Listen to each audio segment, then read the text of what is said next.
오늘 함께해 주실 두 분입니다. 장성철 공론센터 소장, 김성환 시사평론가 함께합니다. 어서 오십시오. 네, 안녕하세요. 네. 자, 윤석열 대통령과 민주당 이재명 대표가 용산 대통령실에서 2시부터 영수회담을 갖고 있습니다. 자, 이번 만남은 윤 대통령 취임 후 1년 11개월 만에 이루어졌던 점에서 상당히 주목되는데요. 오늘의 만남이 열리기까지 우여곡절도 많았고 신경전도 치열했습니다.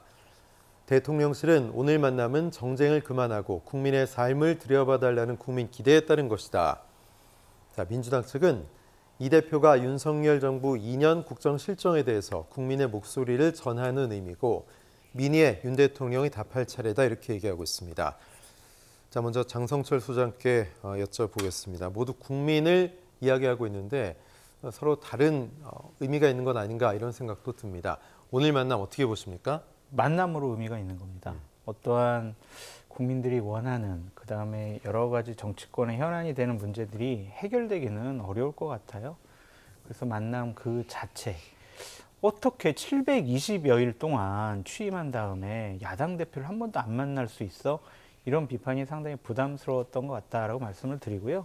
서로 이 만남에 대한 의미를 다르게 생각하는 것 같습니다. 대통령실은 정쟁 그만해. 이거는 제발 정부 욕 좀 그만하시오. 이거고 이재명 대표 같은 경우에 국정 실정에 대해서 사과하시오. 이거잖아요. 그러니까 회담을 보는 참석하는 관점과 목표가 좀 달라 보인다라고 말씀을 드립니다. 그리고 두 분 사이에 뭐 그렇게 신뢰가 없잖아요. 두 분 그렇게 뭐 친한 사이도 아니고요. 네. 제가 보기에는 두 분이 정말 서로 경멸하는 그런 사이 같은데 예정된 1시간 정도의 회담을 갖고 이재명 대표가 얘기하는 국민들이 원하는 답을 윤석열 대통령이 내놓을 것인가? 그것은 불가능하다라고 보여지고요. 조율 과정에서 상당히 뭐 양측의 입장이 대립반 보였잖아요. 그것은 이번 회담이 이렇게 썩 원만하게 국민들이 바라는 결과를 낳기는 쉬워 보이지 않는다라고 말씀드립니다. 네. 자, 오늘 만남은 오찬이 아닌 차담 형식으로 진행이 된다는 점, 또 용산 대통령실에서 만났다는 점, 1대1 단독 만남이 아니고 또 합의문 발표가 아무래도 좀 쉽지 않을 거라는 점 등이 있습니다. 자, 이런 점들을 봤을 때 오늘 만남, 김성환 평론가께서는 어떻게 보십니까? 일단 지금 어떤 일이 벌어지고 있는지 알 수가 없는 상황이에요. 그러니까 2시경쯤에 만난 건 사실인 것 같고요. 근데 지금 아직까지 모두 발언조차 공개가 되고 있지 않아서 아마 회담이 끝나고 난 다음에 발언 내용이 공개가 되지 않을까 싶거든요. 그래서 굉장히 좀 답답합니다. 근데 과거 영수회담 때도 그렇지만 보통 이제 만나는 장면부터 생중계가 되곤 했거든요. 그렇죠. 근데 지금 생중계라고 보기는 어려울 것 같고요. 녹화 중계를 하는 정도 수준에 불과하고 만나고 난 다음에도 제가 알기로는 한 3시경쯤에는 모두 발언이나 이런 음성이 공개가 되는 것으로 알고 있는데 아직 공개도 안 돼 있는 상황이거든요. 근데 지금 상황으로 봤을 때는 지금 벌써 3시 반이 넘어갔거든요. 그러니까 영수회담이 다 끝나고 난 다음에나 어떤 발언이 있는지 공개될 수밖에 없지 않을까 그렇게 생각하는데 이것도 참 이례적인 일이다 이렇게 생각하고요. 이번 그 회동에 대해서는 아마 평가는 좀 엇갈릴 수 있겠지만 가장 기본적으로는 윤석열 대통령의 태도를 바꾸는 거잖아요. 그 부분을 우리가 제일 주목해 봤던 거고요. 만약에 총선에서 이번에 국민의힘이 뭐 민주당만큼 압승까지는 아니더라도 최소 과반 이상 의석을 가져간다고 하면 윤 대통령이 이재명 대표 만나려고 했을까? 저는 안 만나려고 했을 가능성이 높다고 생각하거든요. 이 얘기는 뒤집어서 말하면 국민들의 매서운 회초리를 맞고 난 다음에나 야당 대표에게 손 내밀었다 이렇게 볼 수 있는 거거든요.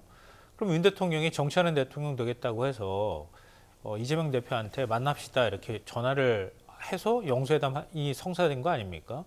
그러면 대통령이 태도 변화가 있다는 걸 어떻게 해서든 이번 회담에서 보여줘야 할 필요가 있는 거예요.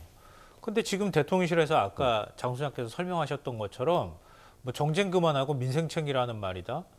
이거는 애초부터 대통령 취임하고 난 다음에 대통령이 할 말을 대통령실이 할 얘기지 지금 할 얘기는 아니거든요. 그 이제 궁색한 처지에 몰렸으면서도 이런 식의 태도를 보인다고 하는 건 아직 윤 대통령이 국민의 심판을 총선에서 받았다는 인식이 부족한 것 아닌가 이렇게 생각하고요. 이재명 대표도 물론 어깨는 굉장히 무겁죠.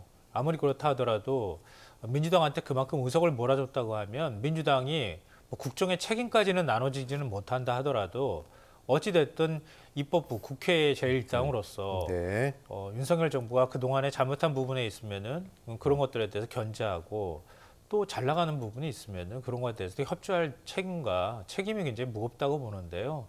다만 이제 이전에 흘러왔던 상황들을 보면 두 영수가 만나서 이번에 어떤 의미 있는 성과를 내기는 저는 좀 쉽지 않다고 생각해요. 그래서 아마 최대의 성과라고 하면 서로 간에 할 말 들었다는 것과 한 번 더 만나자고 약속하는 것, 이 정도 수준이 네. 아닐까 그렇게 생각합니다. 네.